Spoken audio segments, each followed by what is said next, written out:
quickly, Matt in Haddam Neck, Connecticut. Great to have you on the program, Yes. sir. Yes, sir. Hi. I've been yelling at you to stick to the issues full time for 8 years now, and I'm calling now embarrassed to say that 13 months ago, I only plugged my nose and voted for Donald Trump. He was not my candidate of choice. He was simply the best of two options.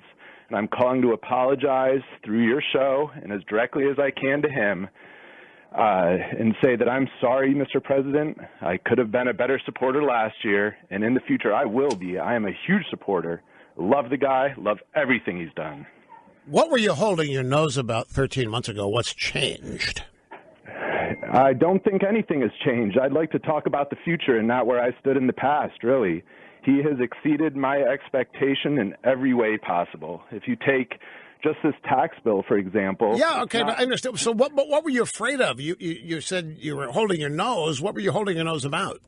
Trump's personality, his tweets? What was it? Well, I was afraid that he was a New York Democrat running as a Republican. Oh! That things might be different, but, you know. Oh, I get it.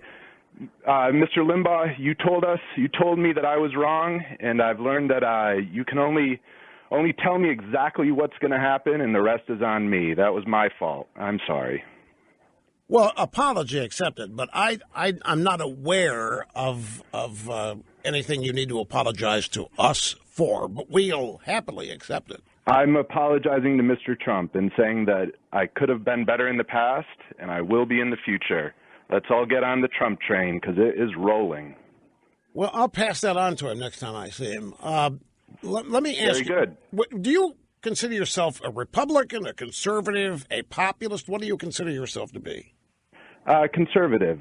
Okay, Definitely. And that's why you thought Trump was a wolf in sheep's clothing New York Democrat, which would essentially make him a liberal. Yes. Yep. And you couple with the New York social values that he thought he represented, and it was kind of hard for you to sign on to it.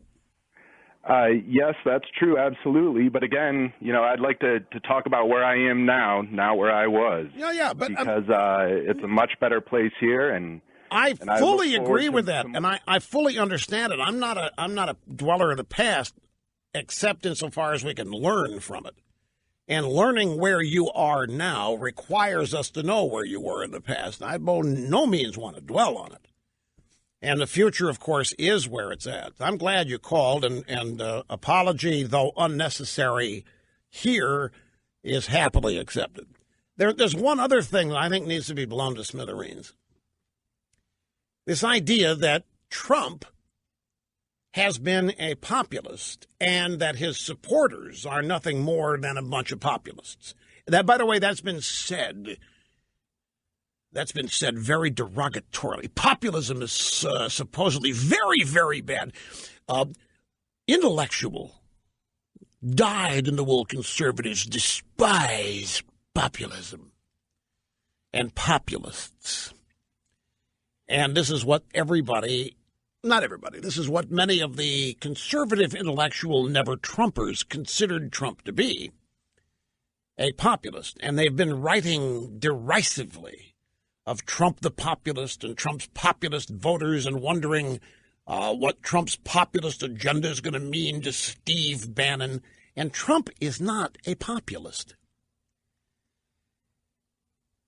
Trump may not even know it, but what Trump is, and simply look at his agenda and look at what's been proposed, look at what has been passed and is about to be implemented, and you've got people saying that this, Bill Bennett on Fox a couple days ago, this is a more conservative first year than we had with Ronaldus Magnus. We have more conservative judicial nominees, a more conservative tax cut, a more conservative administration top to bottom than we even had in the first year of Ronald Reagan. That's the gold standard. So where do you get this populism? Now, here comes this tax cut.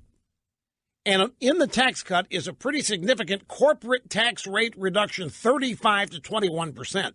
Populists would not cut corporate taxes. Populists, if they're true, blue, dyed-in-the-wool populists, do not like corporations. Corporations and big business are part of the trade deal problem. Corporations gave us NAFTA. corporations gave us a Trans-Pacific Parkway or whatever it was. Corporations are considered by populists almost as bad as liberals look at them. And early on, a bunch of conservative never-Trumpers started assigning populism the label to define Donald Trump, and he never was. I always said Trump is not ideological, but his instincts are way more conservative than anybody would believe, and maybe he ideologically understands, although I think he's caught up.